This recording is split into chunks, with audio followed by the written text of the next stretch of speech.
So are you an extremely high functioning stress addict? Part 2.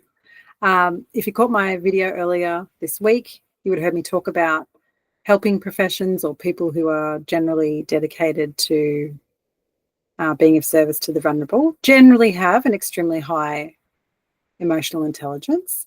But if you break emotional intelligence up into its 4 quadrants, we often have one half of the quadrant extremely high functioning, which is attunement to others, and then the other half, which is attunement to self and management of self. Just, it's not that it's not high functioning, it's just that it doesn't get as much attention.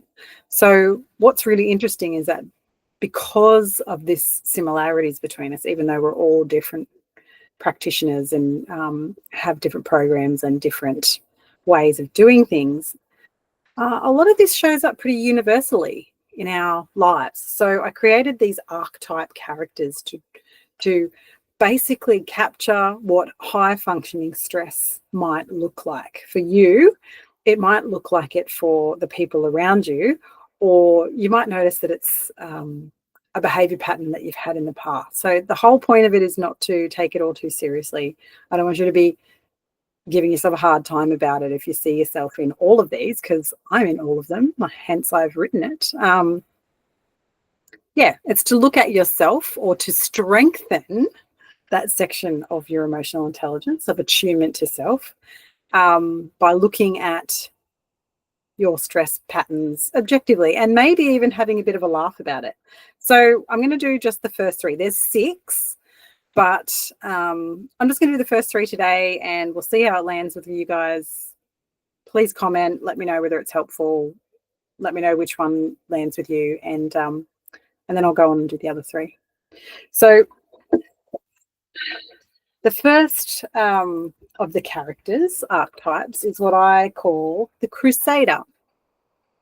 So the Crusader is the behavior pattern or the character who leaps into action. You see a gap in the system and you're set about fixing it. You see the injustice in the systems that we work in and the society that we're in, and you feel a surge of energy to take action and to work harder to change that. And that is an extremely noble characteristic. Unfortunately, though, over a long period of time, and I am all about sustainability over the long term, it's got its use by date, right? Because the systems that we work in, the organizations that we work for, society in general has its faults. There are gaps. Things don't work. And if you are constantly lurching into action because that makes you incredibly uncomfortable, you're going to run out of energy. Eventually, you're going to run out of the energy to keep acting in that way. And that's not to say that we don't try to fix things as much as we can. But if you're actively leaping into action every time you feel uncomfortable about the fact that we're operating in systems that don't work perfectly, it's bashing your head against a brick wall, and it's not going to be sustainable in the long term. And what you're actually doing, if you look a little bit deeper, is that you're actually not willing to feel the hopelessness, the lack of control, and it's those uncomfortable feelings that you're trying to avoid. So it doesn't mean we don't take action. It just means that we're not avoiding our feelings that are uncomfortable by leaping into action. So maybe some of that lands with you, maybe it doesn't. I think I definitely was a Crusader for a long time, probably for the first half of my career span, but I think I've got a handle on it now. I can recognize the faults in the world and not necessarily feel like it's my responsibility to fix it. So the second one is the Ostrich. And when I was talking about this one, my daughter said, "Mum, do ostriches really bury their head in the sand?" I found out actually they don't. But the point of the ostrich is the person or the pattern where we bury our head in the sand.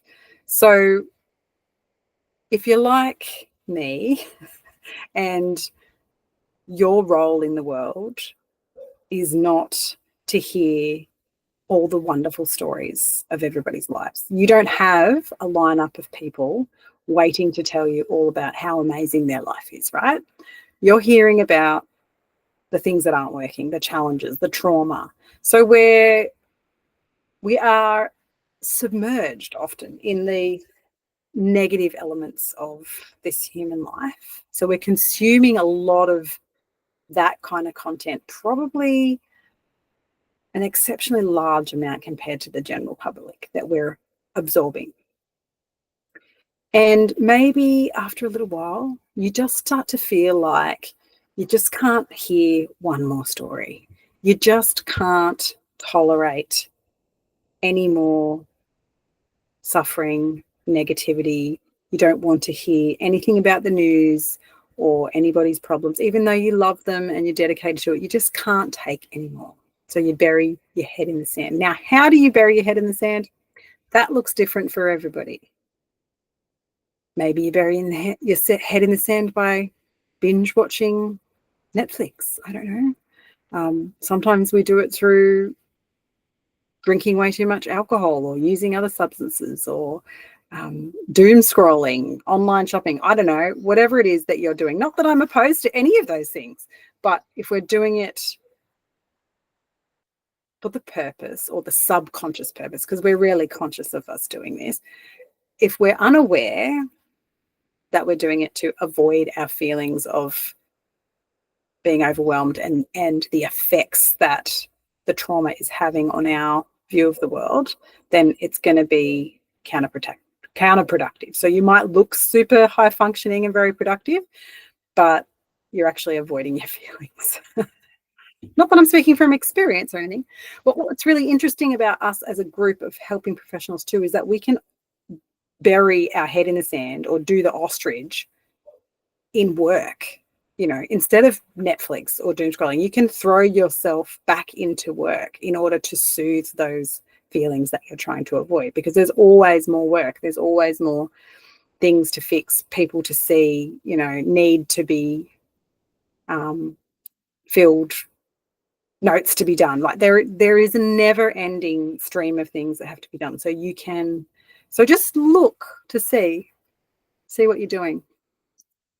See if you can attune to yourself with the same superpowers that you attune to others, and find out what's really going on for you.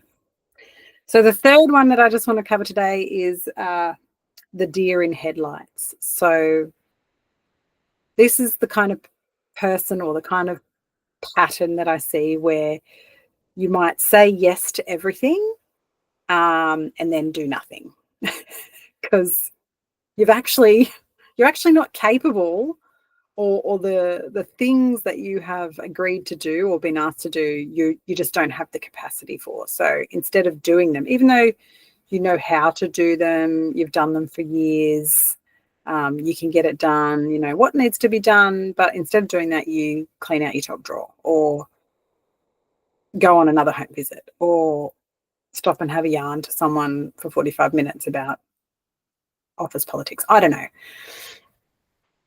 You're looking like you're being really functioning, but you're actually overwhelmed and you're at capacity and you can't bear the thought of taking one more step. So we find other ways to distract ourselves from those feelings of being overwhelmed.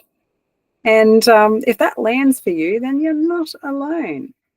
It also looks like, you know, in the long term, when we're saying yes and then doing nothing, it can affect our ability to be authentic and be honest about what we're actually capable of doing, and hinders our ability to set boundaries, like clear boundaries with the people that need to know what's really going on. So have a think about it, the deer in headlights. I'll have a little break from this for now, but next week I'll do the other 3 archetypes. This is all coming from my sustainability, and if this is all landing with you and thinking I really want to hear more of this sooner, this all comes from my sustainability and service, what's it called? Handbook that I wrote. You can get it on my website.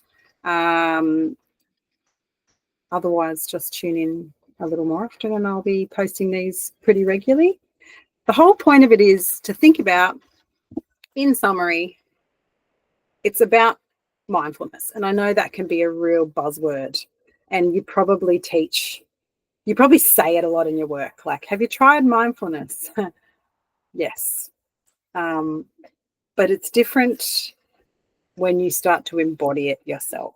And if you ever felt like you really wanted to get better at guiding other people into self-awareness, the number one place to start, without a shadow of a doubt, is with yourself.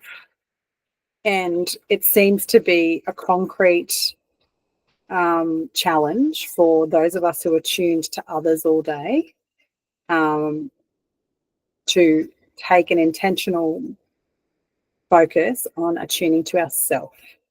Now, if that feels selfish or unbelievable that could be helpful for others, just think about it in terms of, if you can attune to yourself better, you will be able to guide others into self-awareness, especially if the more comfortable you get with your uncomfortable feelings, the more comfortable you get with your patterns when you are uncomfortable, the less hard time you give yourself about it, and the more you invest in just observation of that, you'll be so much better at guiding other people into it. You'll be a much safer space for others to be led into their own self-awareness. So have a think about that. Love to hear your comments. Stay tuned for the other 3 archetypes. Okay, thanks.